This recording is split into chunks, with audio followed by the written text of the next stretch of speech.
조금 전에 들어온 뉴스 속보 하나 전해드리겠습니다. 오늘 오전에 제주공항을 출발해서 대구공항에 착륙 중이던 아시아나항공 여객기 안에서 누군가 비상문을 여는 위험천만한 상황이 발생을 했습니다.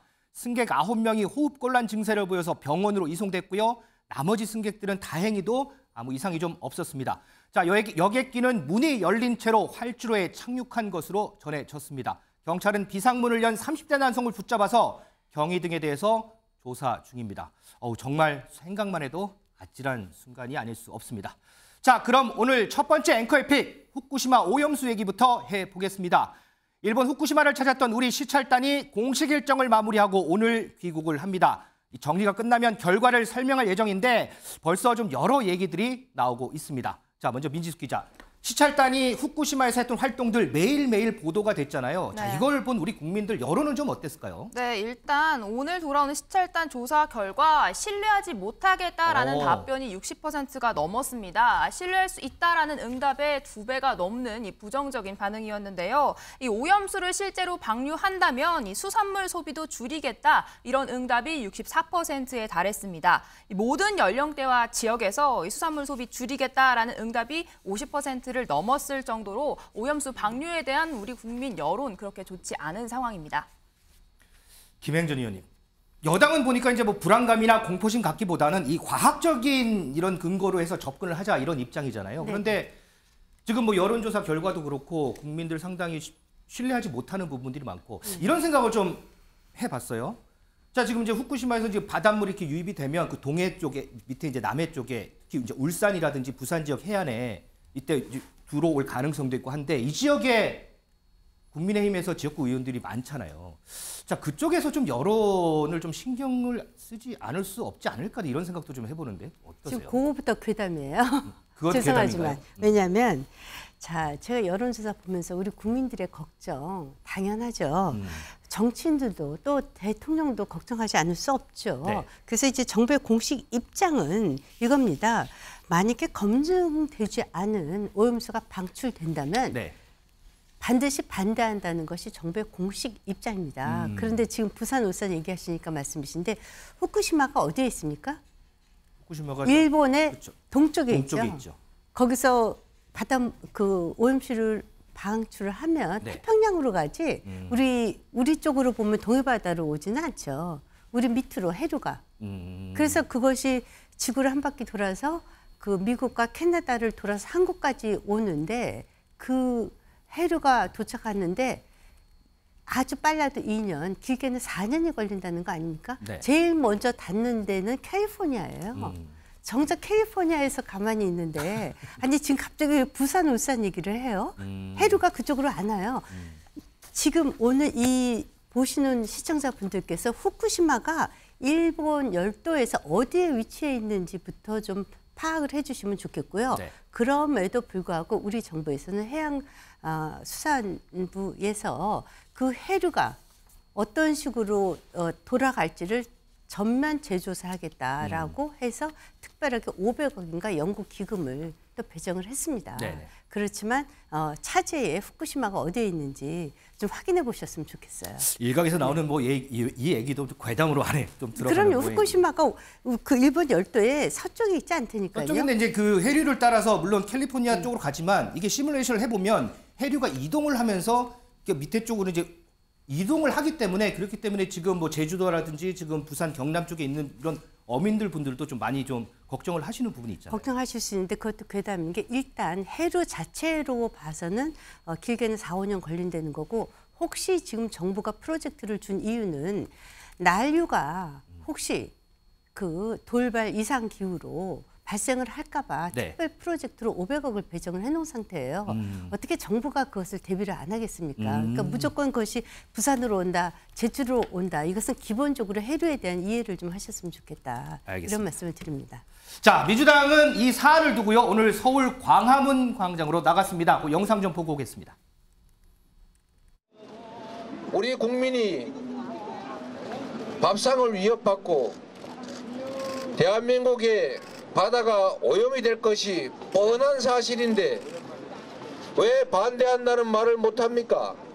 왜 안전성을 검증하자는 말을 당당하게 하지 못합니까? 왜 시찰단을 보내서 유람 관광을 하게 하고 안전성 검증을 포기하는 것입니까? 자, 조기현 부위원장. 어쨌든 민주당에서는 이 사안 때문에 계속해서 이제 비판적인 입장을 견지하는데 여권에서는 또 이런 얘기를 하더라고요. 코인 때문에 이런 거를 이 오염수로 좀 분위기 전환하려고 하는 거 아니냐 이런 비판을 내놓는데 어떻게 좀 보세요?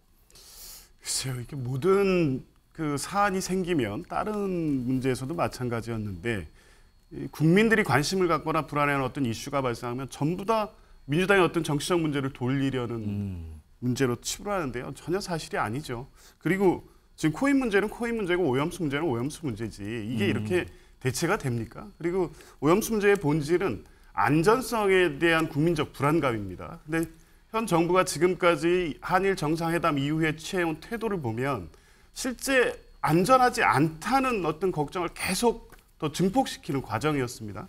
이번에 시찰단 문제도 마찬가지인데요. 마치 안전성에 대한 검증을 한다는 식으로 계속 얘기를 하고 있지만 실질적으로는 시설만 둘러봤지 그 오염수의 안전성에 대해서 국민한테 어떤 설명할 만한 내용이라는 게 전혀 없어 보입니다. 네. 실제 일본에서도 시찰단 합의가 있은 직후에 경제산업성이 뭐라고 그랬습니까? 안전성에 대한 검증은 없다고 그랬습니다. 그냥 한국민에게 이해를 구하기 위한 설명을 들으러 오라는 취지였고요. 실제 시찰단의 이번 일정도 그대로 진행됐습니다. 그러니까 안전성에 대해서 검증하고 확인하고 이런 시찰 내지 검증의 과정이 전혀 없었다는 것이죠. 네. 이 문제 때문에 국민들의 지금 조금 전에 여론조사에 나온 것처럼 신뢰할 수 없다는 여론이 압도적으로 높고요. 오염수 자체의 안전성에 대한 신뢰할 수 없다는 더 높게 나오고 있습니다. 이런 국내 여론을 직시하고 그러면 정부가 무엇을 해야 될지 이런 답을 내놔야 될 게 지금 정부나 여당의 책임인데 이것을 정치적 공방의 문제로 자꾸 몰아가거든요. 네. 자, 어쨌든 뭐 얘기 들으니까 뭐 양측의 입장이 상당히 좀 갈리는 부분이 있는 것 같은데요. 자, 이승호 변호사. 그리고 이제 국민들이 조금 불안해하는 부분이 후쿠시마산 수산물 수입 문제거든요. 뭐 아직은 뭐 정부에서는 뭐 그럴 계획도 없다라고 하는데 만약에 오염수가 안전하다. 그래서 이제 방류를 해도 된다라고 이제 결정이 됐다면 혹시 수산물이 수입될 가능성도 있는 건가요? 현재 그 수산물에 대한 수입 제한 조치에 대한 것은 잠정 조치가 내려져 있다라고 보시면 됩니다. 그래서 WTO에서 이와 같은 잠정 조치가 가능하도록 하는데 명분으로서 이와 같은 현재 오염수에 문제가 있다라는 부분이고 오염수에 이제 문제가 없다라고만 시찰단이 보고를 하게 되면 네. 명분이 약해지는 문제가 있는데 일단 수입 제한 조치가 계속 유지될 가능성은 저는 높다고 생각합니다. 이와 관련돼서 WTO로 별도의 제소 절차가 진행될 여지가 별도로 발생할 수 있는 문제다라고 보시면 될 것 같습니다. 그럼 일단은 당장에 뭐 수산물이 수입되거나 이런 건 아니군요. 예, 그렇습니다. 뭐 하실 말씀 있으세요? 제가 예. 좀 말씀드릴게요. 문재인 정권 때예요. 2021년 4월 19일 날 국회 대정부 질문에서 정의용 당시 외교부 장관께서 이렇게 얘기하셨어요. 문제가 전혀 없다. 분명하게 얘기하셨고 과학적으로 문제가 없다. 그리고 국민 환경에 이질적인 영향을 미칠 만큼 유의미하지 않다. 이렇게 국회 답변도 하셨고 당시에 이렇게 얘기하셨어요. 특히 정보가 공유되고 사전에 협의가 되고 또 한국이 참여한다면 더더군다나 문제가 될 것이 없다라고 당시에 정의용 외교부 장관이 했고 네. 그 전년도 2020년 10월 15일 날 오염수 관련돼서 현안 보고서까지 정부 차원에서 냈습니다. 그런데 지금 말씀하신 정보 공유했습니다. 사전 협의했습니다. 그리고 이번 시찰단에 한국 참여했고요. 그리고 특히 IAEA의 그 분석에 한국인이 참여합니다. 그리고 지금 현재 이 시찰단의 대표로 계신 분은 문재인 대통령이 임명하신 분이에요. 그분이 그때도 그렇게 얘기하셨습니다. 네. 우리 정부에서 임명하신 분이 아니세요. 그런데 이걸 갖고 괴담을 자꾸 이렇게 퍼뜨리면 그래서 제가 이 부분은 분명히 말씀을 드리려고 해요. 네. 그리고 특히 IAEA까지 참여를 하고 우리가 추가 자료도 얘기를 했고요. 그렇죠. 지난번에 조선일보에서 아시안 리더스 포럼 했을 적에 서던 캘리포니아 대학의 한국인 교수가 참여를 했습니다. 네. IAEA에서 로우 데이터를 받으면 전 세계 어디에서 분석을 해도 똑같다. 그리고 모든 그 오염은 허용 수치가 있다. 공기 내에도 방사선이 있고 뭐 화장품에도 이물질이 있지만 그 허용치를 그래서 과학적으로 정하는 거다. 그 이상이면 문제지만 네. 그 이하를 문제 삼는 것은 상당히 적절치 못하다는 것을 지난번 아시안 리더스 포럼에서도 발표를 했습니다. 그래서 자기는 캘리포니아에서 가장 먼저 그 해류가 오지만 캘리포니아 주민들이 안심을 한다. 저희 정부의 잘못이 있다면 이런 것 같아요. 국민들을 좀 더 안심을 시켜야 되는데 그것을 좀 더 열심히 해야겠다. 제가 올 초에 그 국회에 3월 달에 제가 비상대책위원으로 있을 적에 멍게 업자들이 왔어요. 네. 그때가 멍게철이래요. 네네. 근데 멍게가 아주 다 죽었대요. 오. 국민들이 사질 않아서. 그래서 저희가 국회에서 멍게 파는 행사도 했습니다. 네. 자 보십시오. 맨 처음에 광우병 사태 때 우리 수입산 소고기 먹으면 다 죽는 줄 알았어요. 그때 불안감은 지금보다 훨씬 더 했습니다. 뭐 뇌송송 뭐 이래갖고 뭐 구멍이 다 뚫리고 당시에 예. 지금 대한민국에서 수입산 소고기를 안 드시는 분은 없을 거예요. 사드 괴담일 때 잘 아시다시피 성주 참외 먹으면 다 죽는다고 그랬어요. 벌벌벌벌 떨고. 그래서 성주 참외를 갖고 성주가 대한민국 참외의 80%를 생산하고 있거든요. 지금 참외철입니다. 그때 성주 참외를 전자레인지 참외다. 뭐 그 사드 참외다. 올해 지금 성주 참외의 매출액이 6천억입니다. 6천억. 네. 네. 자, 보면요. 저희가 이제 좀 이따가 이제 하려고 준비를 했는데 지금 김영전 의원이 이제 말씀을 먼저 하셨으니까 지금 상황을 보면 여당에서는 문재인 정부 때 뭐 이렇게 하지 않았느냐 얘기를 하고 야당에서는 지금 윤석열 정부가 문제다 이런 얘기를 하잖아요. 지금 김영전 의원은 문재인 정부 말씀을 해주셨으니까 그럼 조 부위원장은 또 지금 정부에 대한 또 비판의 입장을 갖고 계시겠죠, 아무래도? 예, 이제 반복해서 괴담이라고 뭐 위원님 말씀 이전에도 지금 뭐 대통령실이나 정부 여당의 입장으로 자꾸 이제 괴담이라는 얘기가 나오니까요.